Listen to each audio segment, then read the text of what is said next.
Oh, hello. I didn't notice you there. I was just catching up on an old classic. The Tech Files.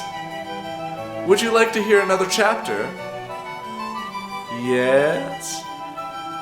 Okay. Our story continues in the year 2018. We find our main character, Joe Slayer, exiting a super-duper fancy-smancy hotel in the bustling metropolis of Eureka Springs, when suddenly he notices Jericho Burkett, a man he rudely shot in the face not days ago, casually reading the daily newspaper and being completely inconspicuous. Our hero gives chase, causing Burkett to naturally flee in the other direction. An epic chase ensues until our hero remembers that he has a gun and pulls it on Burkett.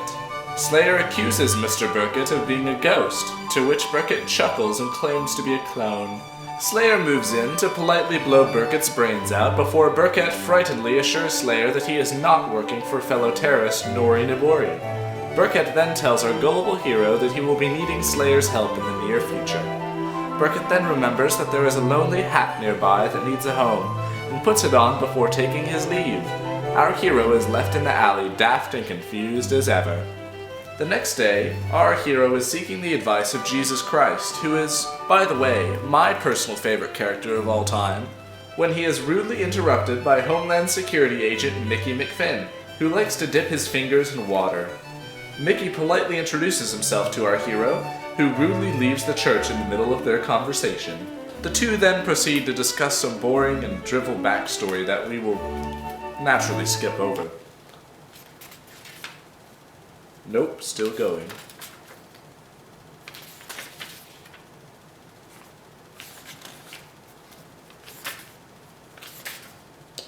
Here we are. Mickey informs our hero that while Burkett is a clone, he is still working for the Disciples of the Wicked, and is still a terrorist of these lands. He then lets the conversation drop off the edge of a cliff as he takes off his leather gloves and awkwardly reaches into the dark recesses of his jacket for a carton of cigarettes, which he then lights and offers to our hero. Our hero naturally declines because, as we all know, cigarettes cause cancer.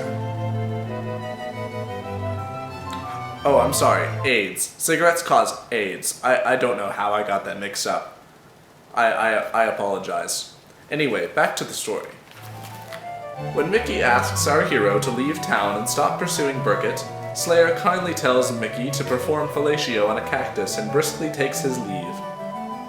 A couple days later, our hero somehow knows exactly where to go to find Burkett, an abandoned warehouse, because that's where all terrorists live. He retrieves his favorite submachine gun from the trunk of his car and proceeds the rest of the way on foot. Inside the warehouse, Burkett is receiving orders to kill our lovable hero from Nori Nibori on a live video feed that has more static and interference than a 20th century children's radio set. He shuts the laptop and begins to start up his flaming red go-kart. Outside, our hero investigates a chair just to make sure Burkett isn't in it. You know, just in case. Slayer then opens the warehouse door to find Burkett and his go-kart racing towards him. He only barely manages to dive out of the way, and Burkett rides off into the forest, headed for God knows where. Our hero gets up and looks through some papers before being interrupted by none other than Agent Mickey McFinn. "I told you to stay out of this," Mickey says, "and I didn't listen," our hero quips in response before flipping a rebar. Mickey follows by pulling out a handgun and aiming it at Slayer, who picks up a cardboard box and throws it at Mickey's face.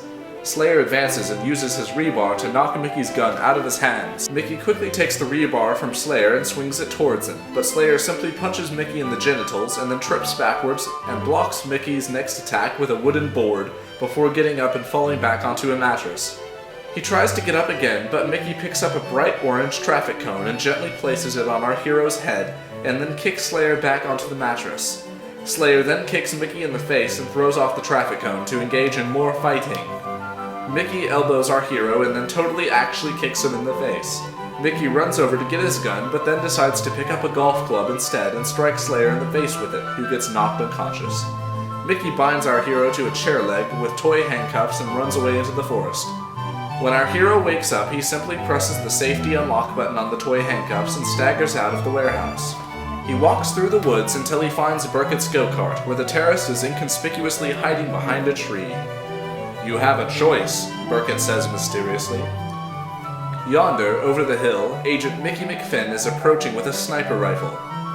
He aims down the duct-taped-on scope at Burkett and Slayer. He fires. The first round strikes our hero, and he cries out. Mickey fires 2 more shots as Burkett dives into Slayer and takes him down to protect him. Perhaps out of laziness, Mickey assumes that they're both dead and walks off into the distance. But that's all the time we have today. Come back next time for sword fights, car chases, and candy bars. Candy. Thank you and good night.